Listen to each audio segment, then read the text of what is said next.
दुर्ग जिले में खाद की भारी कमी ने किसानों की चिंता और बढ़ा दी है। सहकारी समितियों में डीएपी और यूरिया की पर्याप्त उपलब्धता न होने से किसानों को मजबूरी में निजी दुकानों से महंगे दामों पर खाद खरीदना पड़ रहा है।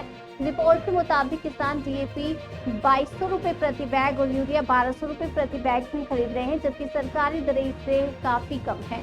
किसानों का कहना है कि इस स्थिति ने खेती की लागत को बहुत बढ़ा दिया है। खाद्य संकट पर आम आदमी पार्टी ने सरकार को चेतावनी दी है।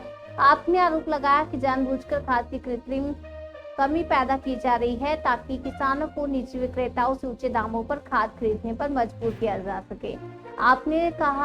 आपने साफ कहा कि अगर जल्द ही पर्याप्त मात्रा में खाद उपलब्ध नहीं कराया गया तो किसानों के साथ मिलकर सड़कों पर उतरेंगे और बड़ा आंदोलन करेंगे। पार्टी का कहना है कि खाद की कमी का सीधा असर फसल पर पड़ेगा और इससे कर्ज में डूबे किसान आत्महत्या जैसे कदम उठाने को मजबूर हो सकते हैं।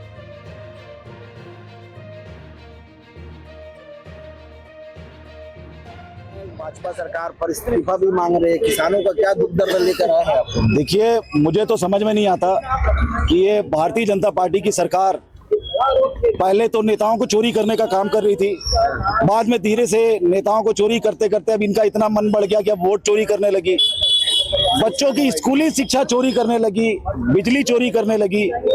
धीरे धीरे इनका मन इतना बढ़ गया है कि किसानों को हो चाहे महिलाओं को हो चाहे किसी को भी हो, सिर्फ वादा कर दो कि हम आपको 3100 समर्थन मूल्य देंगे, आपको आंगनबाड़ी में ये देंगे, मितानिनों को ये देंगे।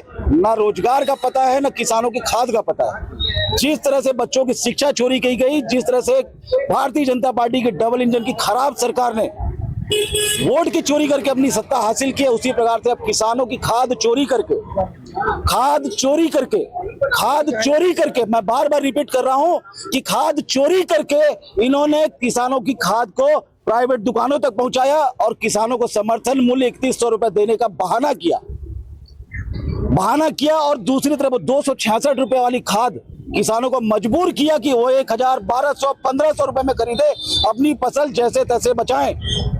आज इतनी बुरी स्थिति है कि जो गेहूं और चनों के लिए जो खाद होता है उसको मजबूरन किसानों को ले जाकर धान में डालना पड़ रहा है, थोड़ी बहुत फसल बचाने के लिए। अब सरकार की नीयत यहीं से समझ में आ जाती है कि एक तरफ आप समर्थन मूल्य की बात करते हो, दूसरी तरफ आप ये कहते हो कि जितना धान होगा खरीदेंगे। अब स्थिति तो ये दिख रही है स्पष्ट कि पहले किसानों के धान की फसल को ही मार दो, उनकी खाद चोरी करके प्राइवेट दुकानों में बेच दो और उसके बाद उनसे महंगे में खरीदवाओ। आपको समझ में आ जाना चाहिए, देश के किसानों को समझ में आ जाना चाहिए कि भारतीय जनता पार्टी की सरकार सिर्फ किसानों की ही नहीं, चाहे वो शिक्षा की बात हो, चाहे किसी के स्वास्थ्य की बात हो, चाहे किसी के रोजगार की बात हो, चाहे किसानों के अधिकार की बात हो, हर चीज में लूट मचा के रखी है, हर चीज में भ्रष्टाचार कर रही है और सिर्फ लूट रही है।